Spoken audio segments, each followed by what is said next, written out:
If you don't know Jeane, she's been a friend to this cause for many years, even before I really knew anybody in the field. And your website is breakthroughpower.net. And Jeane is the author of a book, Breakthrough Power, which you can get on Amazon, or you can get, I think she may even have a couple copies with her here that she'd be happy to talk to you about, out in the other room. And you can get it on Amazon. Let's see. How do you want to start this? Okay, so to my right, do I just introduce everybody on that line? Okay, to my right is Mark McKay. He gave the talk on the EV Gray information that he's recently come across. We have John Polakowski, who gave a presentation on the cosmic induction generator. We have Eric Dollard, who's going to be giving his presentation after this, after we have a break. It's going to be kind of a long one and intense. I know I helped put over 300 slides together in a PowerPoint, and then Jeff helped work out the rest, so it's going to be pretty intensive, which will be on the extraluminal transmission systems of Tesla and Alexanderson. I gave a talk on the plasma ignition and some of the HHO nitrogen stuff. We have Jim Murray, who, together with Paul Babcock, gave a talk on using reactive power as energy and did the SERPs demonstration. Then we have Peter Lindemann, who gave a talk on the Bedini SG, basically a preview of what's come in the advanced book that we're going to try to put out in August. And then, so if you want to take it from there, we have a couple mics here that's available, and at some point, Jeane will be opening up some questions from the audience, and we have somebody with a microphone so that we can hear the questions really good. Yeah, we were talking at lunch, and we were curious where everybody heard about this wonderful conference. How many heard about it on the Energetic Forum? Quite a few. And otherwise, just a random search of the internet looking for energy conferences, anybody? A few. And word of mouth. Yeah, any other sources I may have forgotten to? Email those. Yeah. Newsletter lists. That's word of mouth, isn't it? Okay, the first, we're going to ask a few questions of the panel, and then we'll open it up to the audience for questions. I wanted to ask everybody if you have some advice for newbies. Say there's some talented young person that finds out about this field and wants to make a difference in the world. This time we'll start on Peter's end of the...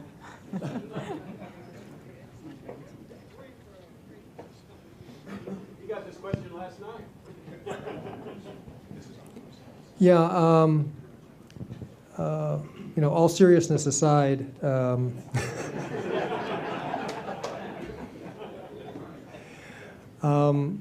yeah, if you're new in this field and feel called from the inside to work in this field, which is the same disease that we all have, we sympathize. Our thoughts and prayers go out to your family. But honestly, I think this is one of the most exciting times to get into it. It was really anticlimactic when we all got into it because we thought this was a really cool thing, and we found out as we got into it, it was an ice-cold river flowing in the opposite direction we thought it was going. So we're only here simply because our health outlasted the rest of the ordeal, and but anyway, I think this is the most exciting thing that people can be doing. I think the impact for the future is going to be one of the largest that history will record. Tesla said that when the day that the humans actually understand what electricity is will be the greatest day in history.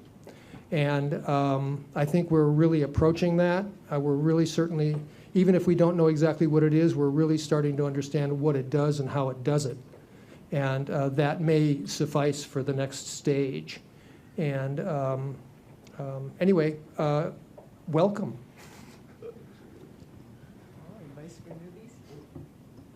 persevere, persevere, persevere. You're going to get beaten with clubs. You're going to get laughed at. You're going to get kicked. Take no prisoners. It's combat. Get used to it. But it's fun as could ever be. It gets in your blood worse than fly fishing. That's all I can say. If I'm not doing it, I'm not happy.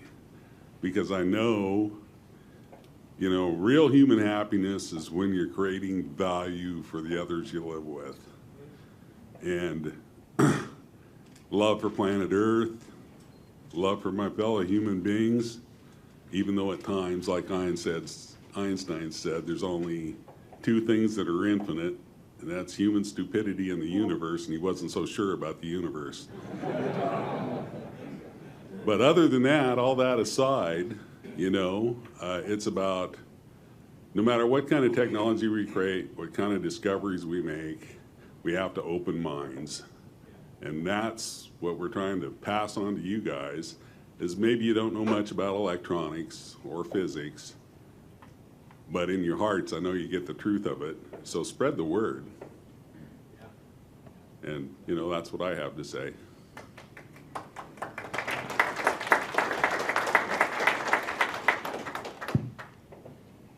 Well, I agree with Paul in most everything he said. The most important thing is perseverance. There's no question about that.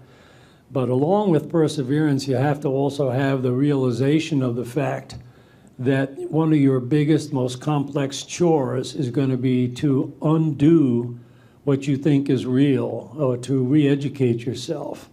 And in order to do that, you have to be willing to strip away the programming that is implanted from childhood about the restrictions and the taboos, and just go by the heart meter, the truth meter inside you, and then back that up by intense experimentation.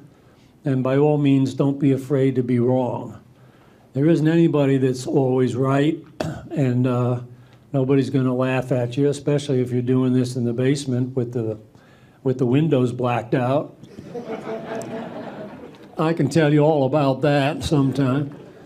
But anyhow, yeah, it's very important to persevere, and it's also very important to realize this. The entire culture, and I almost hesitate to use that word because I'm not so sure we have achieved culture, but the entire culture that we recognize as a way of life is directly linked to the availability of energy/power. And everybody knows, or pretty much everybody knows, that fossil fuels are not only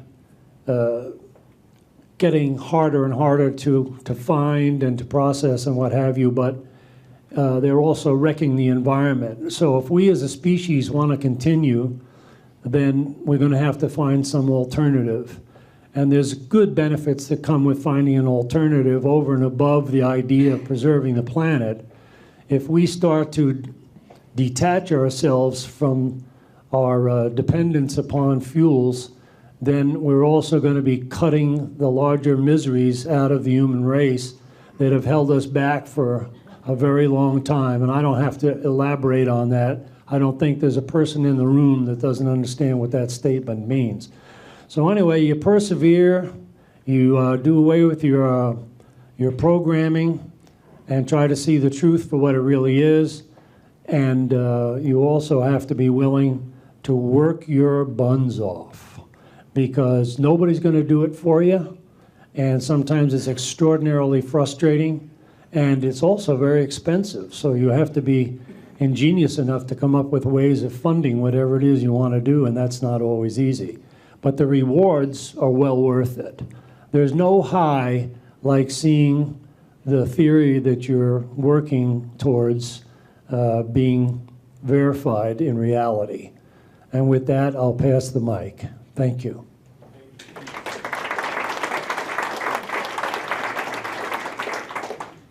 There's not really a lot that I can really add to these inspirational messages here, because I believe and feel the exact same way these guys do. I have not had as long of experience in this field as they do, but Very simply, one thing is to forget about other people's opinions. A lot of people have their own opinions, and it kind of sets people on a wrong track. And as soon as you give in to these skeptics who say it can't be done, then they're making your choices for you, and you don't have any power. And so, and just simply, as far as getting into these technologies, do what I do. I surround myself by guys, all these fine people here that actually have working models, and they don't just talk, they actually build things that work. And so that's the reason you see the very specific people at this conference that you do. So other than what they had to say, this about as simple as that.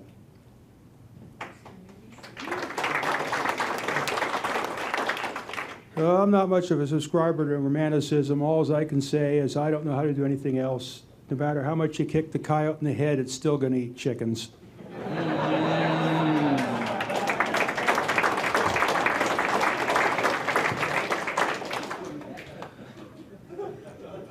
I'm going to give some more practical advice.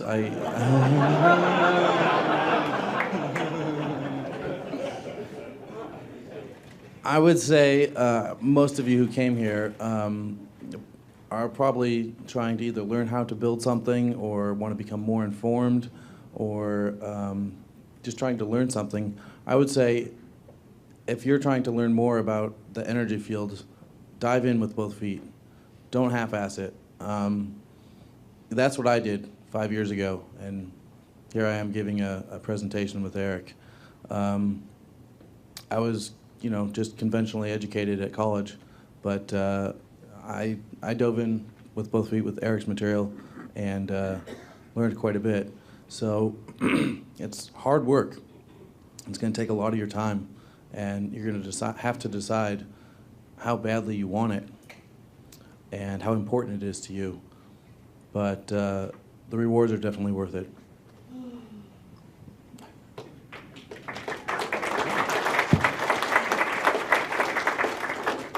So we're talking to a few people out here that have just decided that they're going to explore this wide area of interesting human endeavor. So you got to figure that there's got to be over 4,000 different approaches to this free energy over unity concept. There's hydrogen, there's electromagnetics, there's electrostatics, there's gravity wells, all kinds of stuff. I mean, Peter's probably an expert in 6 of these already that I know of. I have a friend of mine named Gunderson who's an expert in magnetics, and that's got 20 or 50 different variations that he studies. It appears to me that a new person to this vast field needs to prune the tree and focus on one particular area that really gets them juiced. For me, that's the EV gray technology, which is an electrical process, but there's a lot of others out there. Aaron's into converting water into carbon monoxide and burning it through a jet engine. That's another thing. That's chemistry. And there's all kinds of things with cold fusion and also burning hydrogen and catalyzing it and doing more over with it.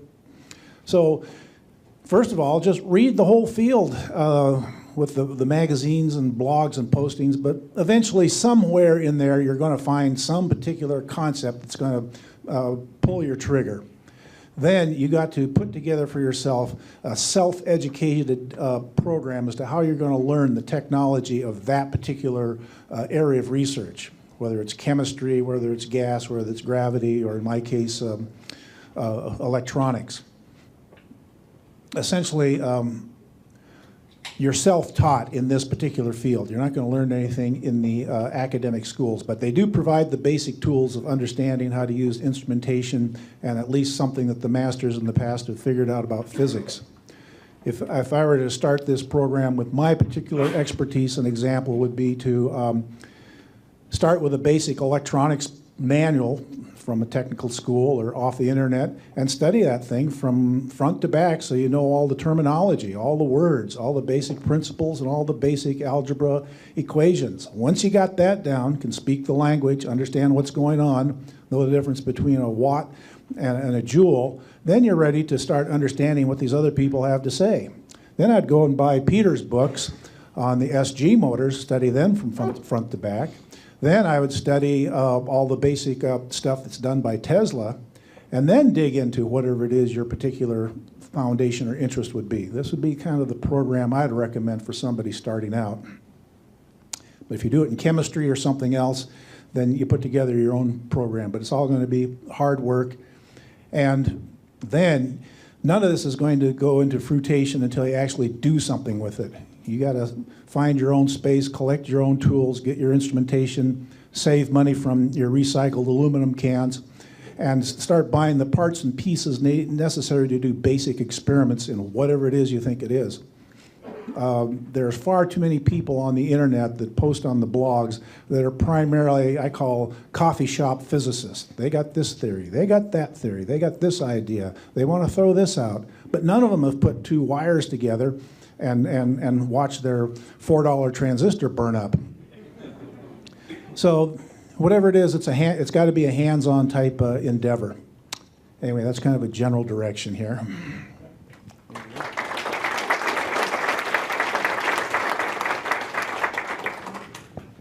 Okay, I think just one more question from my perspective before we turn it over to the audience. Paul Babcock had mentioned Tesla's quote about 21st century is going to be his century, right? What's happened here really gives me a lot of hope. The wonderful progress that these gentlemen are making, and all the technologies that have been presented here from John Bedini's, William Lyne's atomic hydrogen work, where everybody is. It all gives me hope that things are moving ahead. But I know that on the panel we have, our spectrum of where you stand on the continuum from hope to despair or despair to hope. But still, I'd like to ask the panel members if what they see as moving things forward right now in our time, or what's coming that can really move these things forward, so that this pensioner doesn't have to pay a $900 utility bill, so that things are going to change within the time I have left. What do you see as moving things forward? I think I'll just let you volunteer to speak on it. Anybody?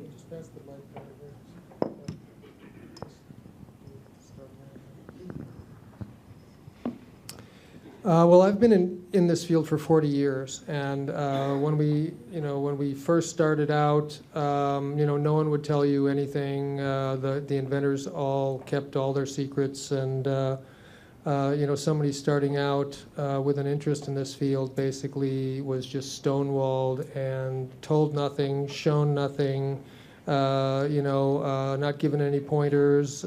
Doing a patent search was available at 10 locations across the country. I mean, it was impossible to find anything out.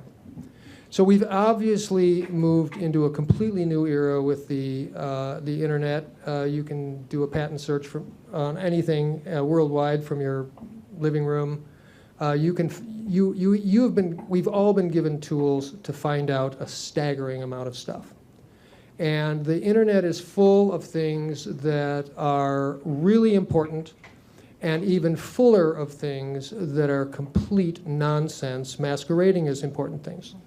And so we've moved from the period where it was very, very difficult to find out anything, to the period that I like to call the bury them in bullshit era. Okay, so you need to really hone your kind of own internal sense of what's true. When you run into something that's true, it just feels different to you. And it's really, really important that you hone that particular sense in your conscious energy field, because that's going to be the thing that is really the most important. I am essentially 100% hopeful about the future. I know that the human race is much older than the books say, and that means that the humans lived through at least the last 2 ice ages with nothing more than skins and fireplaces. So I'm not worried about the human race surviving anything that can be thrown at it.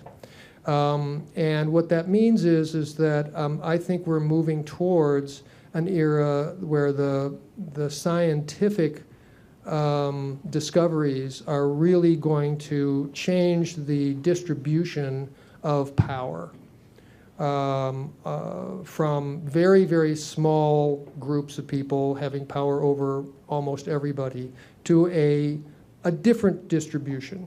And what that means is that people's differences and creativity are going to have more energy to express themselves.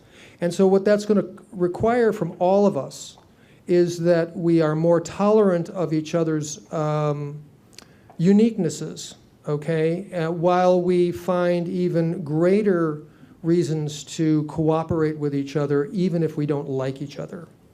Because if those are the things that are going to make all of this possible.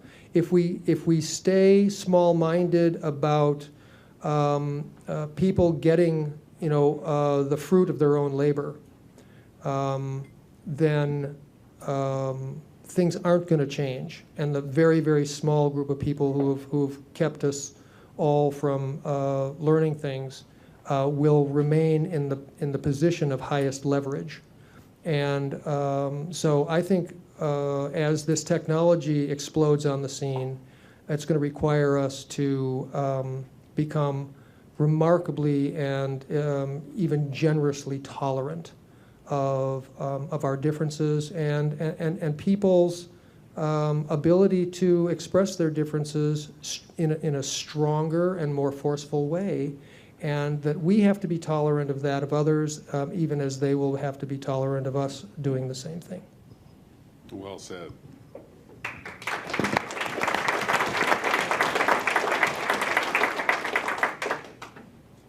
I'd like to add a little, I'm kind of a student of history. It's a subject that's always fascinated me. And after reviewing the last, 5,000 years of history, I'd say that human beings are better and smarter than they've ever been, no matter when you look at the macro problems we have in this world. And I really believe that we're well into a new renaissance and enlightenment. And it's growing exponentially every day. And if you look back in history to Leonardo's time, another great mind, something always seems to happen when things are at the toughest, back in the Middle Ages, wars, plagues, famine, history. It was almost a mirror of our time. It was a horrible time. People were slaughtering each other, diseases, on and on and on. Political intrigue, religious and political suppression, all the things we see today. And during those periods, that's when the greatest minds come out of nowhere. It's like they incarnate into our world and they lead us into a new direction. And that's happening all over the planet. There's incredible minds popping up everywhere. And they're changing the entire mass thought process like we've never seen in history. With the internet, our communications, the world is really heading toward a great place. We're going to be, as you can see, our institutions, we see all the problems with religious institutions, political institutions. They're falling apart before our eyes. That's just part of the Renaissance process. We're on to a new enlightenment, and we're all involved with it. That's why we're all here. So this is just part of that enlightenment. And out of it's going to come tremendous knowledge, spiritual growth, and I'm really looking forward to the 20-hour work week because we don't have to work so hard to have something. You can go to France and have that right now. Yeah. But with that, being able to release ourselves, from the old biblical term, by the sweat of your brow you shall have your meat. We'll be able to raise our kids better. We'll be able to pursue spiritual pursuits, artistic pursuits. This thing that's coming is going to free us to go to places we haven't even imagined yet. And that includes the universe, space, you name it. We're explorers, we're travelers, we love to play, the human race are like the sea otters of the universe. You know, I mean, we really are. Human beings are just incredible creatures, and we're going to some great places.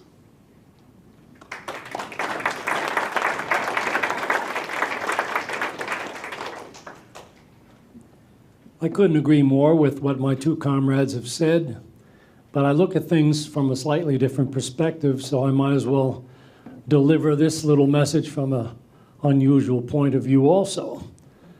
The subject that interests me a great deal over and above physics and mathematics is alchemy. And the interesting thing about alchemy is if you ask 99% of the people what it was all about, they'll say, oh, you had a bunch of nuts trying to make lead into gold. But in reality, that's actually nothing to do with alchemy. It's a very, very small part of the whole subject. And what alchemy really stands for is a methodology, a way of life, and a meditation process that accelerates evolution of the spirit.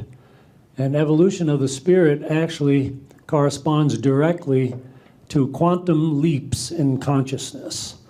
And all of the things that these two gentlemen have just outlined, especially the internet and all of the wonderful changes that are occurring on the planet, all represent new plateaus of consciousness. You know, this is supposed to be the age of Aquarius, the opening of secrets and the dawn of a whole new way of looking at things. And to me, that's what it's all about. I mean, we come here and people spend years trying to figure out what their purpose is in life. Gee, maybe I should be a lawyer, maybe I should be a painter or a fireman or a cop or whatever the deal is, but that's not really what it's all about.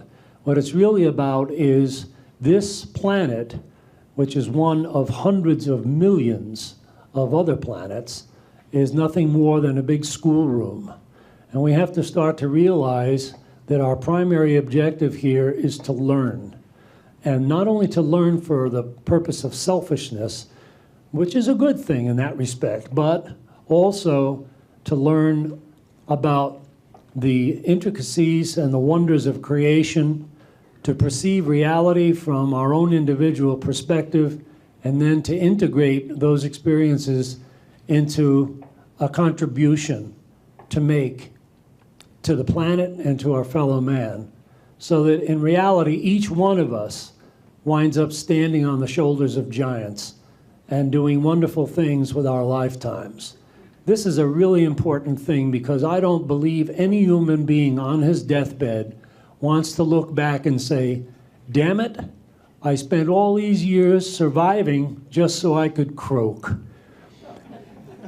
All of us want to do something more than that. And I think that these times are times in which we can achieve just that. Thank you.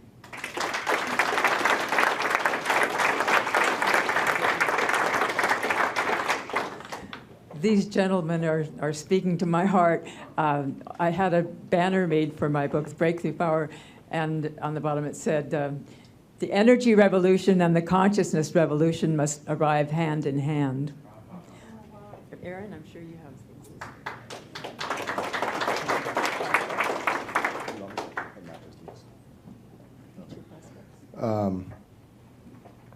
I tend to get a little bit long-winded on my opinions about consciousness and elevating our awareness, and a lot of it has to do with who's really doing the thinking inside here.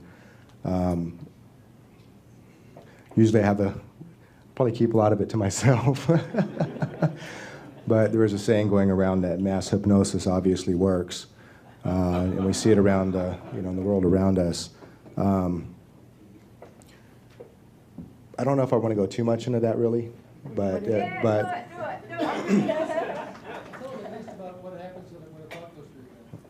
well, just because thoughts are going through our minds doesn't mean that we're thinking, and people think they do. People tend to be, and I include myself in it, but it's just that if we know that we are doing it, then we can kind of be aware of that and catch ourselves. But most people spend their lives literally sleepwalking in a trance. If you look at a zombie apocalypse movie, that's kind of a metaphor for what really is going on. There's a handful of awake people running around from all the sleeping zombies. And so we have to kind of see who really is doing the thinking, because, you know, there is the real reality that we're living in, and then there's the, you know, illusion that we turn it into based on the words and meanings that we assign to things.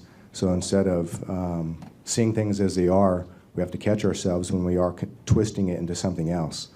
You know, Peter and I have actually gone quite a great deal into that. We actually have a couple books that, you know, that kind of walk people through processes to kind of snap people out of that.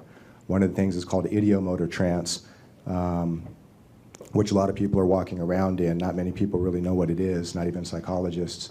But if you look at, for example, you come across a skeptic, and even if you show them the proof, they keep going on this autopilot mode where they just keep going back to, you know, trying to back up what they already believe instead of actually looking at what you're talking about, because they can't see something as it is. They keep trying to turn it back into what they want it to be. And so, you know, knowing those distinctions in how our carnal reasoning mind is turning stuff into something that it's not is crucial for being able to, you know, advance not just in the energy stuff, but in consciousness itself.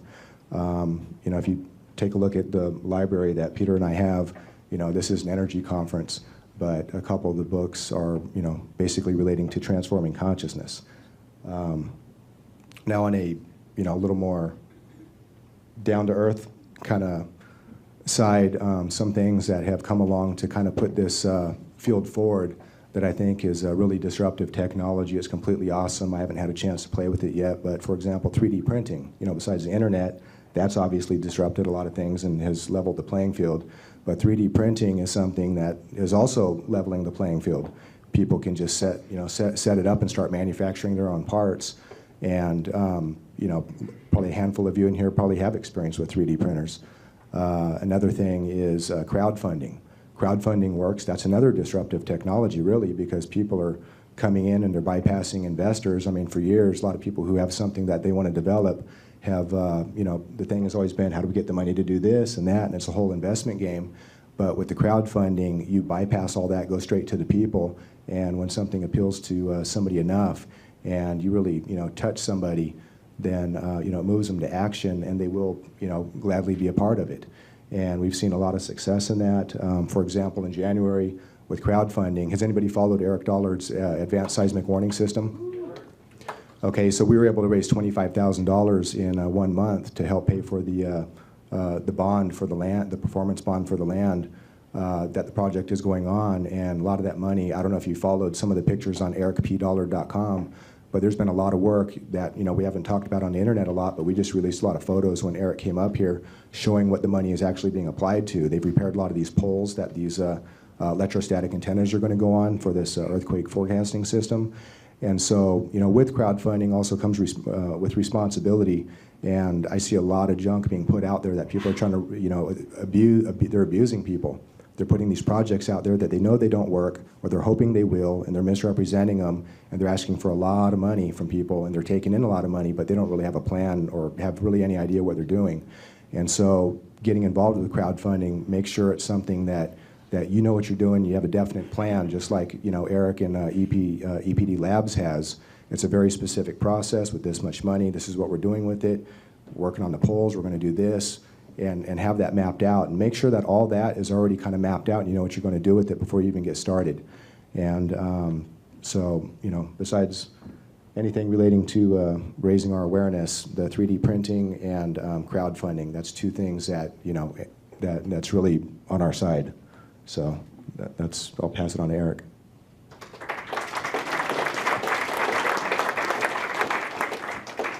Unfortunately, I don't have such a romantic view of the situation. The human race and its integrated level of consciousness has never been at such a low point. Everybody has just basically turned into a barbarian. Nobody's interested in anything. We all here represent some 0.00001% anomalous species. There is no future for the human race on its present course. It's going to be annihilated. So at any rate, those of you who were unfortunate enough to breed, You are stuck with an interesting situation of you have brought another human being into a living hell. And you better figure out a way to deal with it. That's all I can say.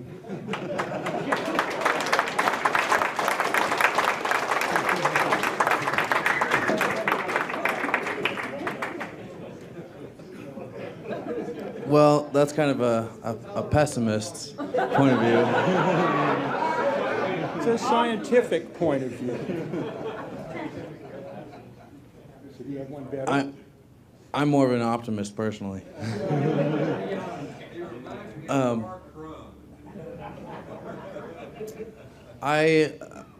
I feel is technology is only going to get us halfway there to a better world.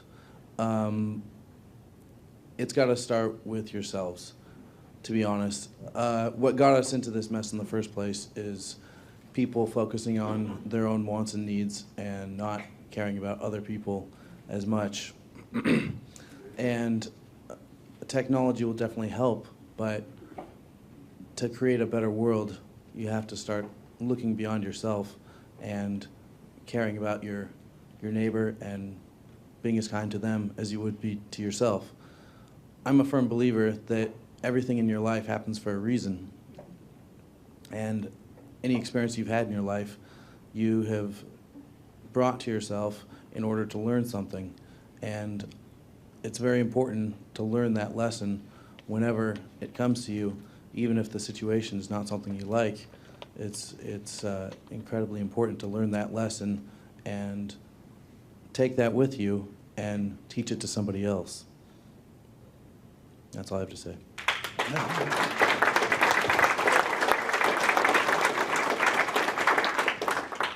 Keep your day job.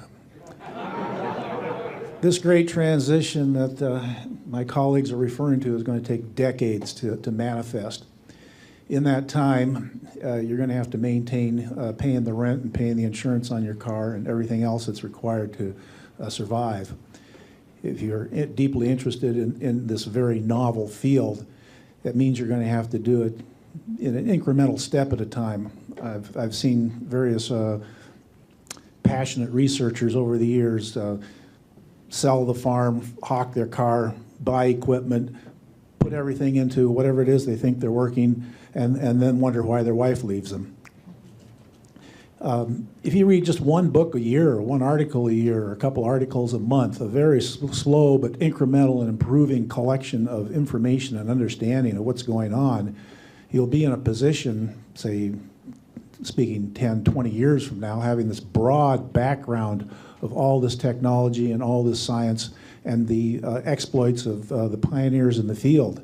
You'll be much better positioned to make a contribution when the opportunity comes, especially if you're doing experiments in the basement and you already know that you can't do this and you can't do this and this works and that works and this is really interesting.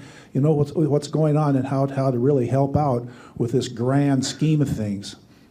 As far as I can see, that if there is any huge transformation in the way in which energy is distributed in this world, it's going to have to be done from a grassroots level. Whatever we do is going to have to be very simple, can be built in somebody's kitchen or living room or basement and put together with parts that are readily available. Anything beyond that is going to be beyond the masses to utilize, or it's going to be controlled by the present powers that be. And in order to be a part of this kind of a revolution, it's going to take time and it's going to have to be done very incrementally using the internet and these other resources we have. But think in terms of decades, not next year or the year after that or the next presidential election. Thank you. Thanks, guys. Do we have a helper to take this microphone down into the audience? Oh, we've got one out there. Okay. Yeah, go ahead, Dan. Anybody? Does anyone have questions? Yes, let's take some questions from the audience. Hello? Yeah, okay. I know many people here have heard of Jerry Vassiliadis, and he wrote a book called Lost Science. And in it, it talks about many, many people's research. And, you know, throughout the last 100 years, people have come through and done all kinds of research. The problem comes in is in development. And I see an example here that went on this weekend where people are not thinking in the box regarding development. And my question is to Jim, Murray, and Paul regarding your need to have a patent for your device. Now, the market for your device would probably be in the hundreds of millions, if not more. Why do you need a patent protection for such a device? You can make it, you're ahead of the ball, you can make it, and you can't possibly make that many for the world. And if other people get into the game, so what? That's not what it's about, sir.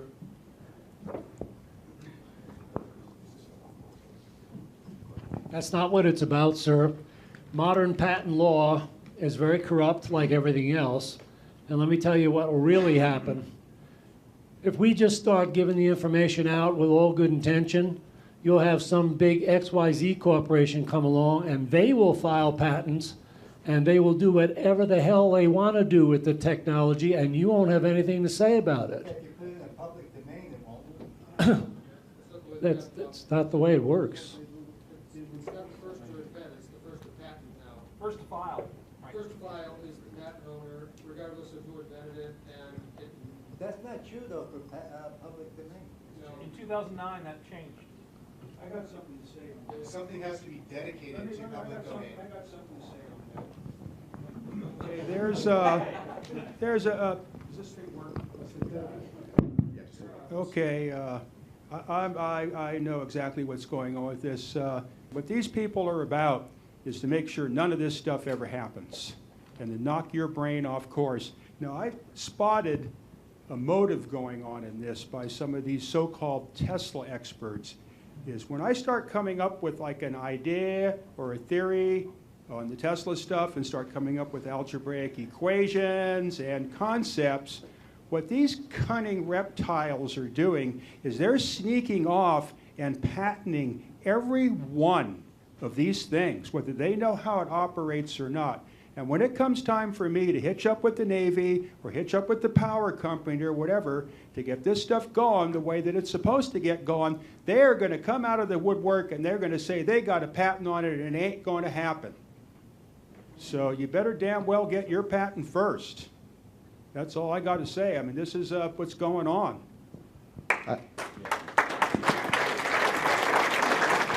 I want to say, hold on, I got something to say about it too. I'll give you a perfect example of exactly what happened to me. Can you hear this okay? Yeah. Anybody follow the water spark plug thread when that first started going on about 2008 or so? Water spark plug thread, basically the plasma ignition. Did I or did I not share everything in that forum with what I'm going on, what you saw here this weekend, and what's in my Ignition Secrets package?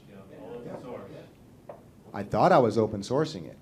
I thought I was putting it in the public domain.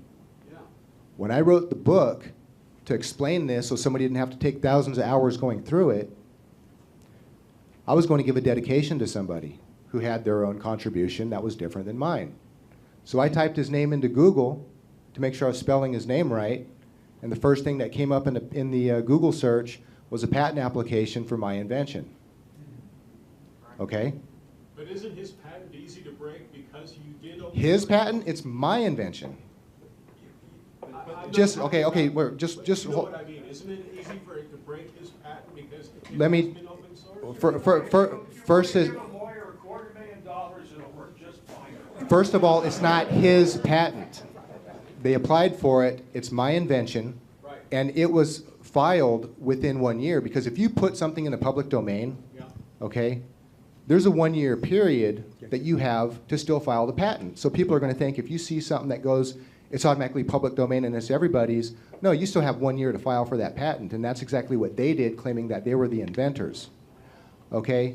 And so what I did, what's that going to do? They patent it, and then I'm going to be barred from doing anything commercial with my own invention? Forget that. You know, I'm not going to put up with that. So what I did was, well, I basically confronted them, and I kind of threw their lawyer around a little bit. And then several months later, after a heated battle, I get to share the patent with 3 other people and 3 other assignees on the patent who have absolutely nothing to do with what I created. Okay? So all this thing about, well, let's give it out to the world for free, and let's give it out, you don't need to do the patent and this and that. In some situations, you need it, and you need to educate yourselves on exactly what that process is. I got screwed by it, but I was aggressive enough in not putting up with people's BS that, you know, I stood my ground and went after it. So that's the only reason my name is on it, and I can do whatever I want with it.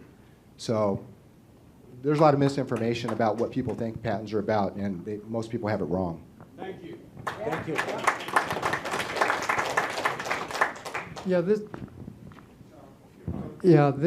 This goes back to another real situation that happened when I was working with John in 2004 and 2005. And I'm sure many of you remember a place on the internet called JLN Labs. Okay, Jean-Louis Nauden and an amazing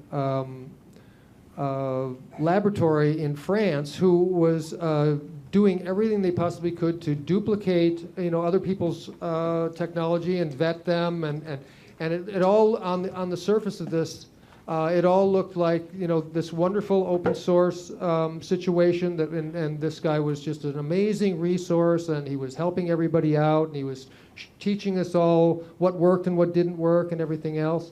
And that was the general understanding of what that was.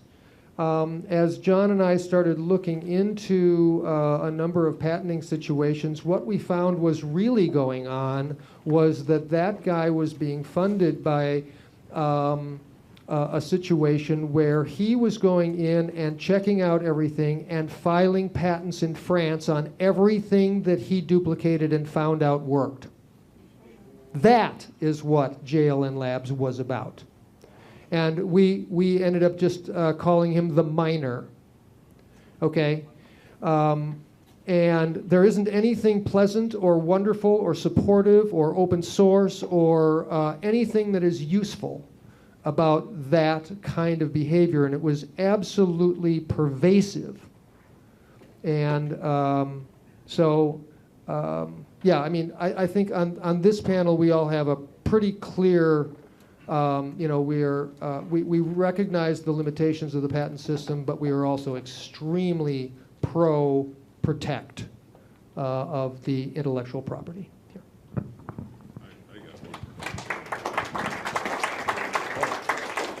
I just got, my company and we just got our 15th patent. And when you're trying to take technology to the world, that means you have to be a businessman. It means you have to raise money, investment. It's just how the world works. You know, sometimes we have to deal with reality. So I spent 13 years building a multi-million-dollar company so when you take people's money as investment money, if you don't have your patent portfolios, your company doesn't hold it, you will never raise a dime. Because people don't invest money to not make money. And without patent protections, your technology will never go to the marketplace. It's just how it works. And it's just a harsh reality we have to deal with as inventors.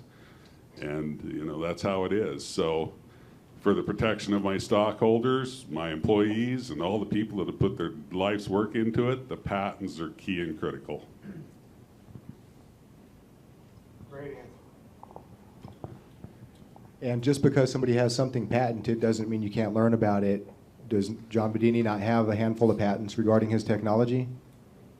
And he's up here sharing with everybody how it exactly works, and is given the blessing to, you know, learn about it, you know, make it for your own personal use and have fun with it. And, you know, these guys are doing the same thing, you know. So just because something is patented doesn't mean the inventor is not going to be supportive of you learning about different principles and stuff, what it's about. So You can actually use any patent for yourself so long as you don't virtualize it. So from the opposite end of it, Such a surprise. I have beaten my brains out on the energetic form, showing people how to actually build working Tesla transmission systems where they can actually derive usable power from their local AM radio station, which I don't think the radio station would be enthused about. But the whole idea was to a ham radio operator overturns Einstein for $100. But no one was really interested. I came up with circuits and diagrams and methods to prove Tesla's cosmic ray theory. Spent months and months on this, countless hours wandering around in the wilderness, picking up data in my head on how to do this and struggling with the ideas and all that. I put this thing out in the energetic form. Not one person has duplicated it. I have come up with Van Tassel's circuits to duplicate possible things that would have happened at the Integratron. Countless ideas and equations and circuses, and no one could give a flying foxtrot. So what good is it to put it out in the public domain?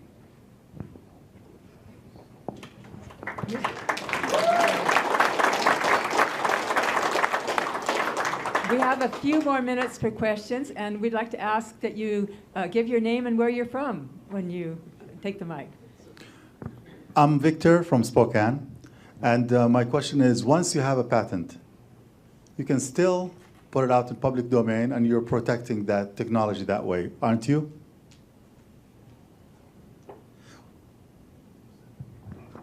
Well, technically speaking, a patent winds up placing the information in the public domain, but it theoretically recognizes the ownership of the IP to the inventor or to the assignee. So it's the best of both worlds because it sort of does both. Got it. Thanks. From my experience with the Radio Corporation of America, you know, who basically patented it out everybody and drove every inventor to oblivion that had a competing patent, there was an interesting thing that struck me is all the tube boxes had what was called a license notice on it. And what was interesting is you could take one of RCA's tube designs that was patented, and any ham radio operator or experimenter was free to use that tube for whatever circuit or whatever purpose he wanted, but if you were going to make money off of it, then you had to be licensed by RCA. So that's kind of an interesting situation, is the individual is not blocked, but the money-making corporation or individual that wants to make money off is blocked. So it's not really, the experimenter and the individual is not really cut out in the situation. So there is kind of that angle on it that I'd like to throw in. Any other topics that you'd like to throw at the panel? Over here. Yes. I just want to make some comments. You know, the constitutional patent law, the purpose of it is to transfer technology from the inventor to the public domain. That's the purpose in the Constitution. With the 17-year patent period given to the inventor for the exclusive right to sue. That's about all there is with the patent, is the right to sue and protect that invention as exclusive use for 17 years. If someone secrets the technology in the patent away, it can be patented a second time, can be patented right over that if they don't use it, if they don't develop it.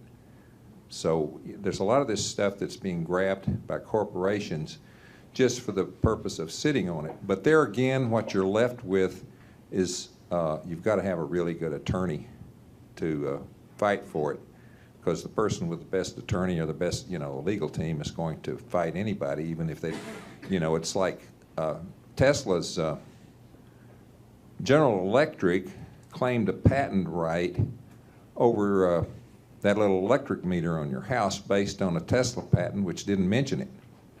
And they enforced it for, years for those electric meters. So, they did that with having better attorneys, more money, and so forth.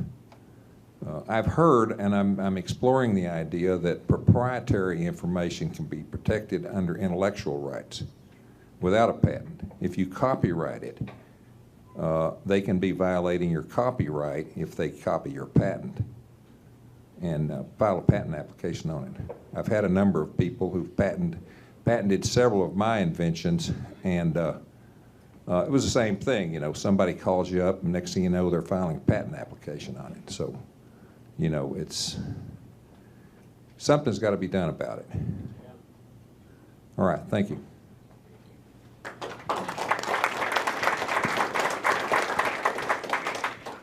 Okay, I think we better wrap it up, come to the end of our time. I really appreciate everybody's questions and very much appreciate this panel, and I'm still an optimist because I've watched this field for more than 30 years, almost as long as some people like Jim and Peter.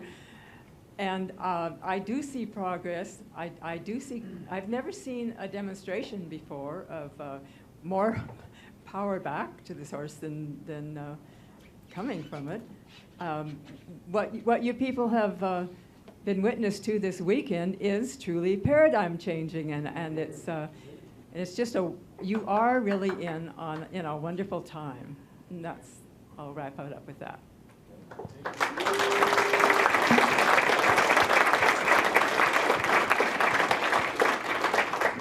Hey, by the way, this is for me, this is a personal dream come true, being up here with all these guys, and all of you have helped make that possible, so thank you.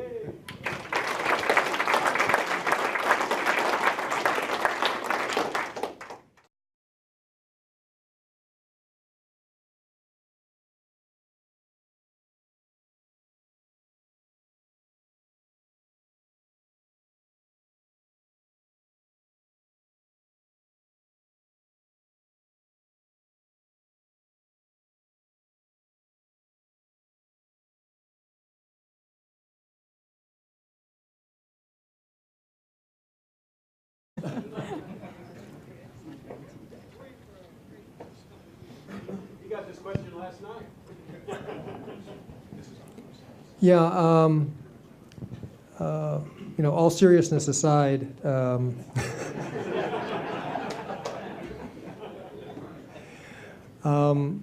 yeah, if you're new in this field and feel, you know, called, you know, from the inside, you know, to work in this field, which is the same disease that we all have, you know, we sympathize. You know, our thoughts and prayers go out to your family.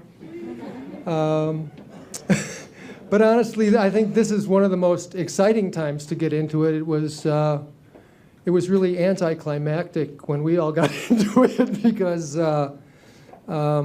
we thought this was a really cool thing, and we found out as we got into it, it was an ice-cold river flowing in the opposite direction we thought it was going. So we're only here simply because our health outlasted the rest of the ordeal, and but anyway, I think this is the most exciting thing that people can be doing. I think the impact for the future is going to be one of the largest that history will record. Tesla said that when the day that the humans actually understand what electricity is will be the greatest day in history. And I think we're really approaching that. We're really certainly, even if we don't know exactly what it is, we're really starting to understand what it does and how it does it. And that may suffice for the next stage. And anyway, welcome.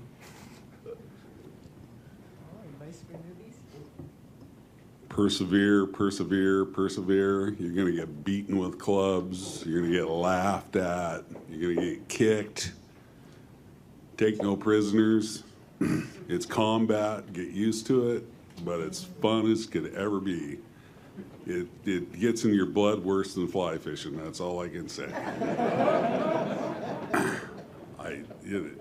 If I'm not doing it, I'm not happy. Because I know, you know, real human happiness is when you're creating value for the others you live with. And love for planet Earth, love for my fellow human beings, even though at times, like Einstein said, there's only two things that are infinite, and that's human stupidity and the universe, and he wasn't so sure about the universe. But other than that, all that aside, you know, it's about no matter what kind of technology we create, what kind of discoveries we make, we have. I gave a talk on the plasma ignition and some of the HHO nitrogen stuff.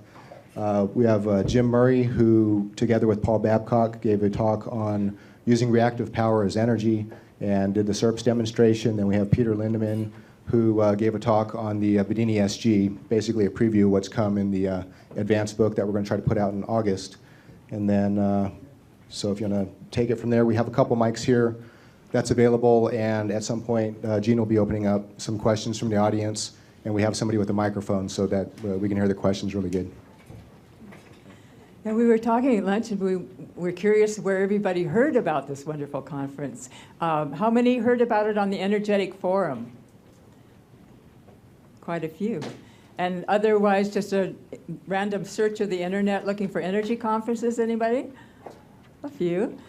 And word of mouth. Yeah, any other sources I may have forgotten to? Email those. Yeah, yeah. Yeah, newsletter lists. That's word of mouth, isn't it? Okay, the first, we're going to ask a few questions of the panel, and then we'll open it up to the audience for questions. I wanted to ask everybody if you have some advice for newbies. You know, say there's some talented young person that finds out about this field and wants to make a difference in the world. This time we'll start on Peter's end of the...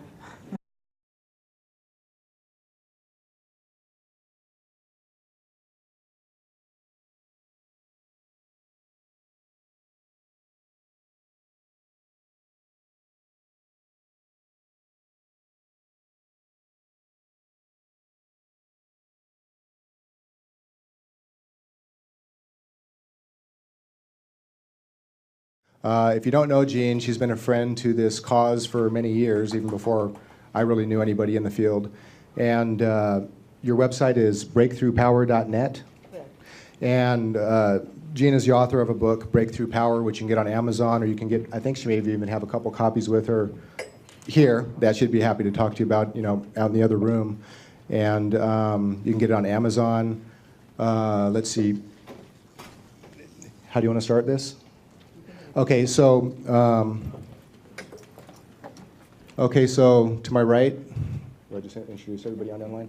Okay, to my right is Mark McKay. He gave the talk on the EV Gray information that he's recently come across. We have John Polakowski, who gave a presentation on the cosmic induction generator. We have Eric Dollard, who's going to be giving his presentation after this, after we have a break. It's going to be kind of a long one and intense. I know I helped put over 300 slides together in a PowerPoint, and then Jeff helped work out the rest, so it's going to be pretty intensive, which will be on the extraluminal transmission systems of Tesla and Alexanderson.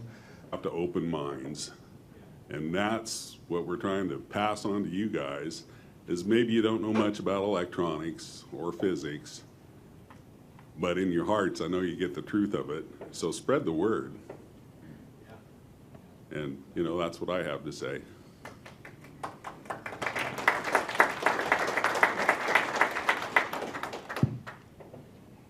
Well, I agree with Paul in most everything he said. The most important thing is perseverance. There's no question about that.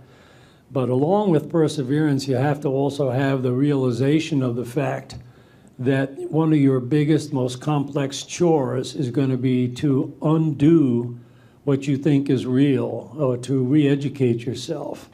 And in order to do that, you have to be willing to strip away the programming that is implanted from childhood about the restrictions and the taboos, and just go by the heart meter, the truth meter inside you, and then back that up by intense experimentation.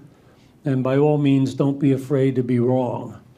There isn't anybody that's always right, and nobody's going to laugh at you, especially if you're doing this in the basement with the windows blacked out. I can tell you all about that sometime. But anyhow, yeah, it's very important to persevere, and it's also very